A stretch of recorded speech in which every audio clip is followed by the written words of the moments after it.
Alors moi, il y a deux plats que je parle toujours et que je vous ai déjà parlé, avant. Hein. C'est par exemple pour le petit déjeuner, j'adore manger le porridge au potiron et au millet. Ça, pour le petit déjeuner, j'adore manger ça. Sinon, j'adore le soir ou alors même l'hiver, quand il fait un petit peu frais, j'adore manger les marrons sucrés. Date rouge. Oui, je sais, hein, comme je vous disais, j'adore un espèce de gâteau qui est cuit à la vapeur, donc avec des noix et de la date rouge. Après, on fait aussi pas mal de soupe, avec pas mal de bouillon, enfin des espèces de thé un petit peu. Hein. J'adore le thé aux dates rouges, avec, je sais plus comment ça s'appelle, les espèces de fruits rouges très acides, très ronds.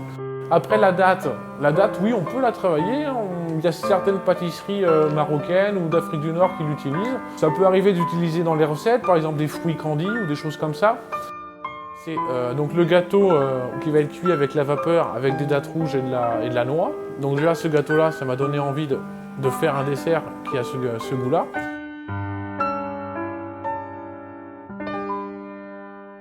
C'est difficile de faire un gâteau avec seulement un ingrédient. Un gâteau, on va essayer de jouer sur des goûts différents, des textures différentes. Donc bien sûr que j'ai utilisé d'autres ingrédients pour mettre en valeur les ingrédients que j'ai choisis pour la médecine alimentaire. Par exemple, la date rouge, ça a un goût qui est pas très prononcé, hein. C'est surtout une texture. Ce qui est intéressant dans la date rouge, c'est la texture. Donc j'ai essayé de travailler la date rouge avec un autre produit qui va lui donner plus de force, qui va le mettre en valeur.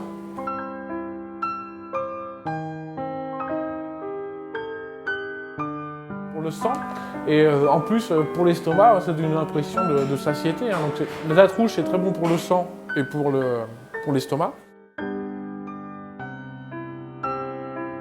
Mais on peut aussi se servir de la décoration des fois pour amener de la texture. Par exemple sur le cake, j'ai mis des morceaux de noix, parce que les morceaux de noix c'est des gros morceaux, donc ça va amener du croquant.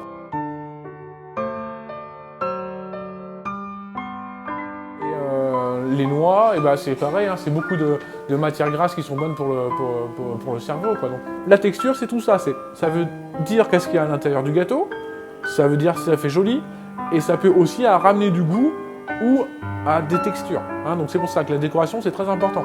Et la décoration d'un gâteau ainsi que la décoration le plat dans lequel on va le mettre, dans une assiette ou peu importe, c'est intéressant aussi. Ça va varier en fonction de la forme. Donc voilà, c'est tout ça.